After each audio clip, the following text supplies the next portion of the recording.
5 coronéis comandantes da PM estão presos, exatamente porque desde o final das eleições se comunicavam por zap, dizendo exatamente que iriam preparar uma forma de, havendo manifestação, a polícia militar não reagir. Então, claramente, a polícia militar, eu também fui ministro da Justiça e sabemos nós dois, que o ministro da Justiça não pode utilizar a Força Nacional se não houver autorização do governo, do Distrito Federal, porque isso fere o princípio federal. Não em relação aos prédios federais.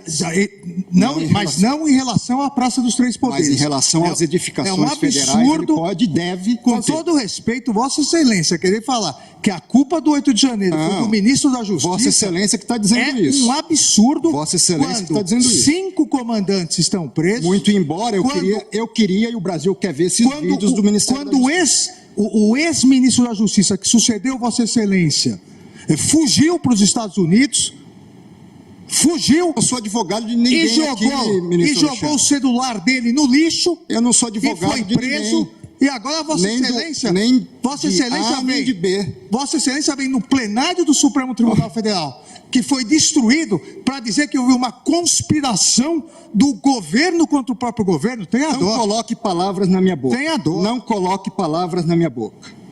Não coloque palavras na minha boca. Tenha dó, Vossa Excelência. Não, eu tenho a impressão só que a gente precisa... Posso terminar, meu... Não, pode terminar. É só para a gente ter esse leitmotiv, esse pano de fundo, para que possamos, de fato, entender. É claro, e Vossa Excelência tem razão, nós estamos julgando o Aécio, mas é preciso que a gente entenda esse contexto. Eu acompanhei, como Vossa Excelência, muitos desses episódios, acompanhei também o episódio do trancamento de rodovias, especialmente no meu estado. Dialoguei com o ministro da Justiça de então, em que carros eram atravessados na pista e inicialmente começou-se como se fosse uma greve de caminhoneiros. E nós sabemos o que greve de caminhoneiros representa. Está se celebrando agora essa triste efeméride de 50 anos do golpe no Chile, que começa com a marca dos caminhoneiros em greve. E aqui era uma greve, era um lockout, eram empresários atravessando carros na pista. Imagina o que isso significa, daqui a pouco desabastecimento, dificuldades. Eu cheguei a falar com o ministro da Justiça naquele momento, e ele dizia: nós não temos força para enfrentar, e para isso precisa-se da GLO, precisa-se de GLO. GLO era exatamente a senha para a insegurança. É isso que a gente precisa entender. Esse grupo estava conectado no comando. Veja, é claro que temos que isolar, que temos que julgar os casos que estão postos, mas havia uma questão que estava toda ela associada. Eu até, na conversa com ele, fiz um pouco de abordagem jocosa e disse: poxa, a Galocura, a torcida do Galo, conseguiu abrir pistas porque eles estavam sendo impedidos de ir ao jogo, ministra Carmen, mas a nossa Polícia Rodoviária Federal não conseguia, precisava das Forças Armadas. Esse caso é tão esdrúxulo, ministro Gilmar. É verdade. Me traz tanta inquietação. Veja, todo o contorno do que ouvimos dizer, se formos fazer uma retrospectiva dos atos, pré-8 de janeiro, ali, 6, 7, havia anunciado, vamos todos a Brasília.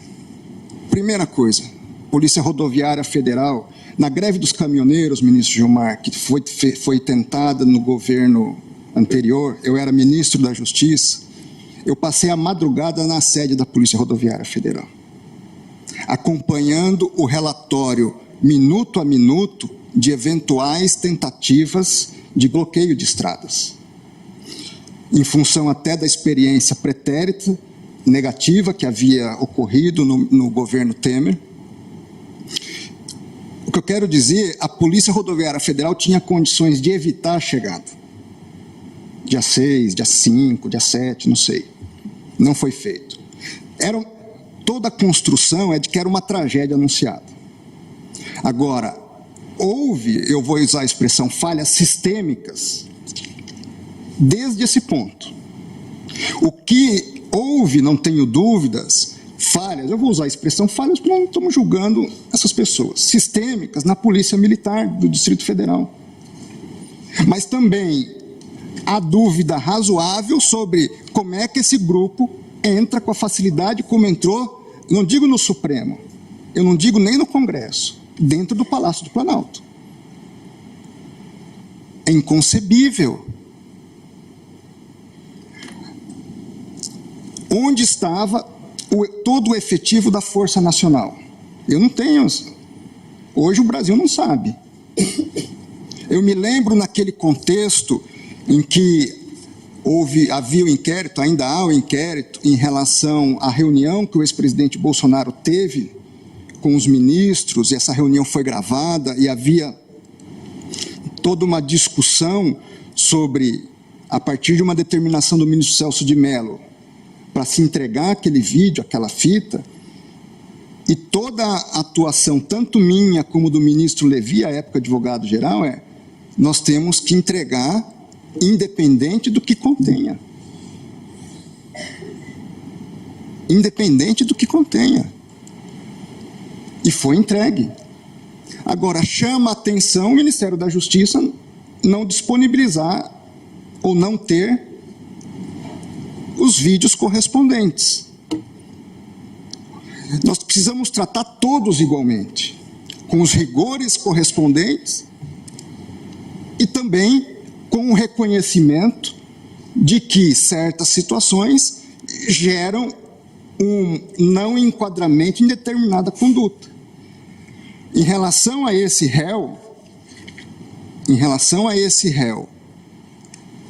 não vejo na atitude dele um ato idôneo de golpe de Estado. Vimos, eu e meu gabinete, mais de 1 hora de vídeo dele transitando pelo Senado Federal. Não vi. Ele se apresenta na presidência do Senado, mas não há um ato de instituição específico. Veja, eu não estou absolvendo ele, estou condenando ele em tudo, em tudo. Uma pena somada, já antecipando aqui, que vai chegar a 8 anos. Estou longe de ser leniente, mas também não serei, na minha visão, injusto em tipificar alguém por uma conduta que entendo que ele, seja por questões pontuais, seja por uma questão, e aí é uma questão teórica mesmo, de condutas, se elas se absorvem ou não de direito penal, não vejo justificativa suficiente para condená-lo. Ora, mas se eu condenar só em um crime, vamos por hipótese, a pena é menor. Não sei, porque nós temos como modular a pena dentro do mínimo e máximo que o Código Penal nos oferece.